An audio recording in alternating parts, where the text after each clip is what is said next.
Wacy Academy.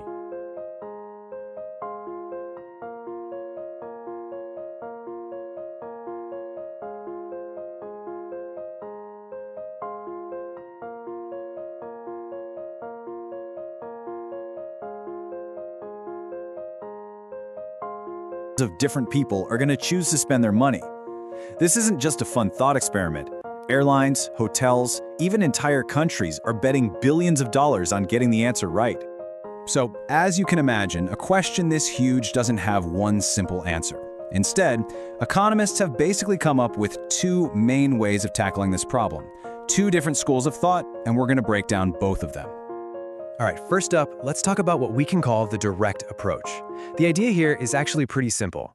Think of it like a recipe. If you have the right ingredients and the right amounts, you can bake the perfect cake. Or in this case, predict travel demand.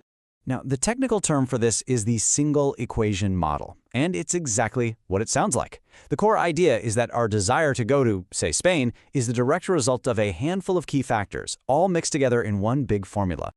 So the whole thing boils down to this. Demand, that big D right there, is just a function of, well, a bunch of other stuff.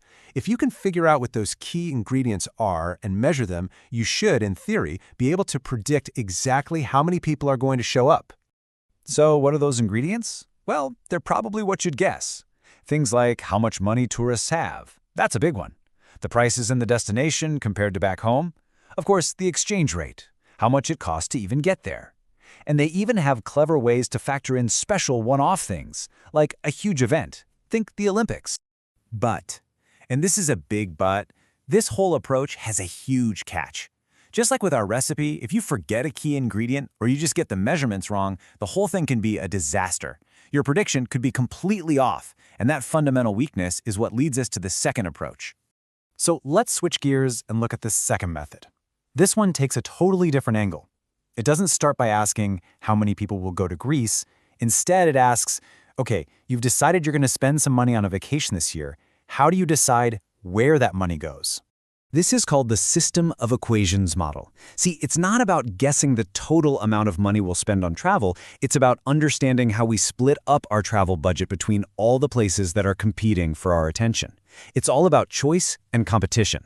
This model assumes we make these decisions in stages, kind of like a waterfall. First, out of all our money, we decide how much to set aside for tourism. Then from that tourism pot, we might decide how much is for a trip to Europe. And then finally, from that Europe pot, we pick the specific country that gets our cash. Now, I know this formula looks a little scary, but the main idea is actually really straightforward. You see that W on the left? That just stands for a destination's share of the budget. So this model isn't trying to figure out the size of the whole pie. It's trying to figure out how we slice it up.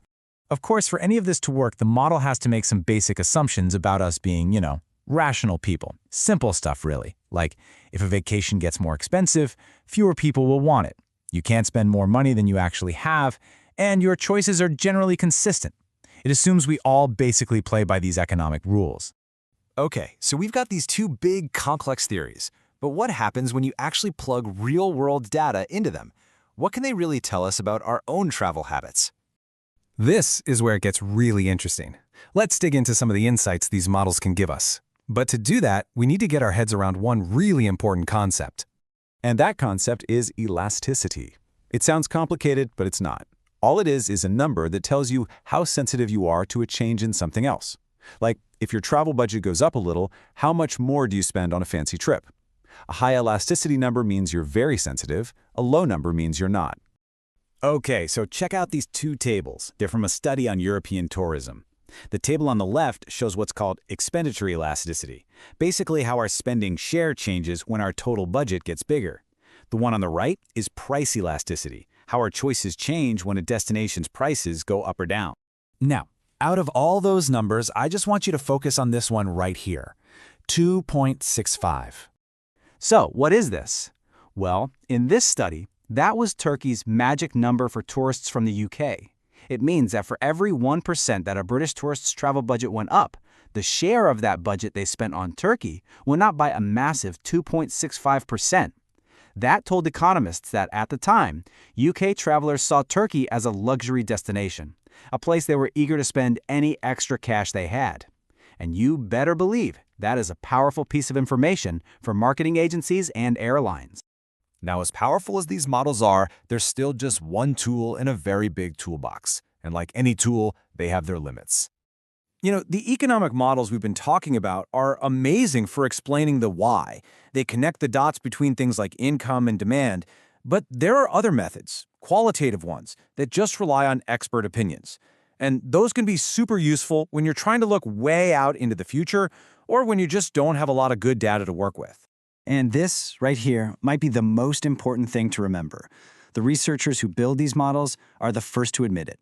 When you look at entire countries and huge groups of people, you can miss all the interesting, messy details of why a real person, why you or I, actually decides to go somewhere.